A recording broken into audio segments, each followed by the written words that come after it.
upload new videos. Today we are introducing juggling. Hey, I'm so glad that you were joining us today for juggling.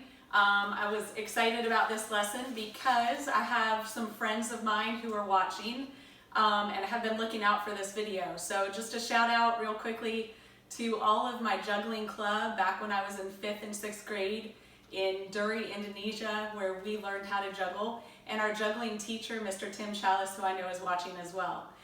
So today, we're going to start at the very beginning. When you are a beginner with juggling, juggling with scarves is ideal. Now, we probably don't have scarves just laying around the house, most of us, so we were trying to brainstorm some other options for you, and one that we came up with is tissue paper that you use for gift bags. So it's important that your tissue paper is cut into a square, so if you just want to take a piece and try to eyeball it and cut it out as best you can to make a square out of it, that would be great.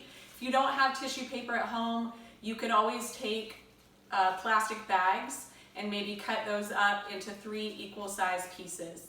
If you are using tissue paper, jumping back to that for a second, you would want to have 3 different colors just because as we start progressing from 1 to 2 to 3, it's just easier if you have 3 different colors so you know which one goes in which hand and how to keep it going. So we're ready to get started. So why get into juggling? Juggling is a great activity because it's a lifelong activity. It's something that you can learn at a young age and can continue using well into your later years. Another benefit of it is you are working on hand-eye coordination and also crossing your midline or cross lateralization. As you cross your arms and then catch, you're engaging both sides of your brain, kind of similar in a way to the cup stacking that we showed earlier. So we're going to start with 1, and you're going to want to take your scarf or your piece of paper, whatever it is you're using, and you're going to find the middle and pinch it in the middle.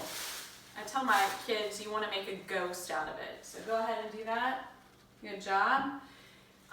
When you're juggling with scarves, instead of your hands or your palms pointed up, you always want to have them pointed down towards the ground. So you're going to hold on to that piece of paper or scarf like this.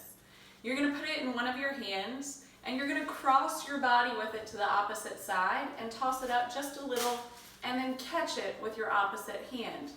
When you catch it, you're pulling that hand down. You don't want to catch it with your palm up. You want to pull it down kind of like a cat clawing. So it's cross and catch, cross and catch. So each hand is going to take a turn crossing and then the opposite hand catches. You guys go ahead and try that with me for a second. Cross and catch, cross and catch. Make sure you cross to the opposite side, toss it up and drop it, and then your hand that's not holding the scarf is going to pull straight down. So practice that for just a minute. All right, now we're ready to add a second scarf to the mix. So you are going to take that second one and also pinch it in the middle. And so each hand is going to have a ghost or a scarf in it. You're going to decide which hand goes first. For this next step where you're doing 2, your phrase that you're going to say kind of in your head will be cross, cross, catch, catch, or 1, 2, 3, 4. So what's going to happen is you choose whichever hand you want to start with. It's going to cross to the opposite side of your body. It's going to toss it up a little bit and then release the scarf. Then your opposite hand, the one that's supposed to catch it, has to get rid of its scarf first. So it will cross and drop over here. And as soon as it drops the blue one, it's going to come back over and catch that red one and pull it down. And then this hand will catch the blue one and pull it down. So it's cross, cross, catch, catch. 1, 2, 3, 4. And make sure that you're not doing it at the same time. You don't want to go 1, 2, or 1, 2, 3, or 1, 2, 3. It needs to be 4 steps. 1, 2, 3, 4. And make sure you're pulling them down. You guys want to go ahead and try that? Good. Sawyer, go for it, Banks. Good. So 1, 2, 3, 4. Say whatever you need to in your mind to keep it going. Cross, cross, catch, catch. Try to keep it going and practice that for a little while. All right, so we are ready to try 3. When you grab 3 scarves, you're going to have 2 in one hand and 1 in the other. So you're going to take your ring finger and pinky finger, and with one of the scarves, you're just going to pinch it into the palm of your hand. And then you're going to take your thumb and your other 2 fingers and pinch a second scarf in front of it. And then your other hand is just going to grab the center of the 3rd scarf. Now, your first step, you're going to continue just practicing your cross, cross, catch, catch like you did before. You're just going to get used to having 3 scarves in your hand. So my red one back here that's being held by my ring finger and pinky finger is not going to be a part of our practice right now. It's just there to get used to the feel. So cross, cross, catch, catch. Cross, cross, catch. Whoops, catch. These scarves can be a little tricky with tissue paper. After you've practiced that for a little while, then you're ready to actually incorporate that 3rd scarf into the tossing motion. So when you do that, you're going to toss your first one across to the opposite side like you've practiced. So blue is coming over here. My hand with the yellow has to cross and drop the yellow so that it will be free to catch the blue. And then my hand over here is going to get rid of the red so that it can catch the yellow. So it's kind of like a cycle that you want to keep going. Go ahead and give it a try. I did forget to mention that if you are having trouble using the tissue paper or the plastic bags for your juggling, you can always go online and order some real juggling scarves.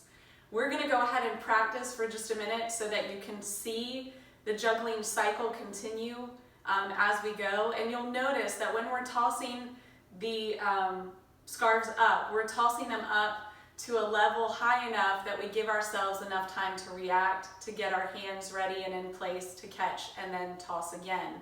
So take your time with it and see if you can keep it going.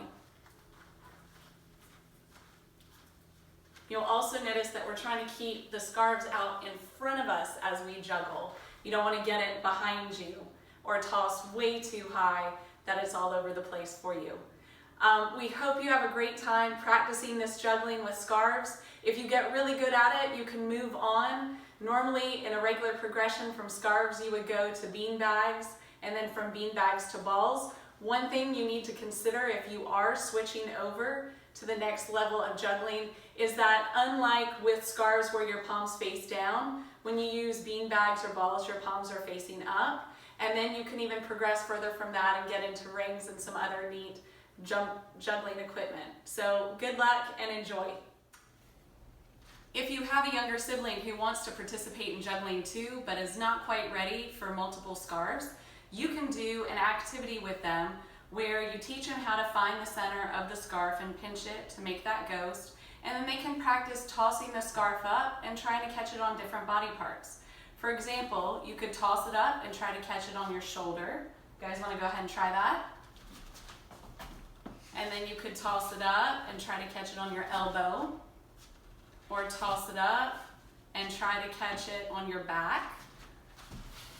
It's a little bit more challenging.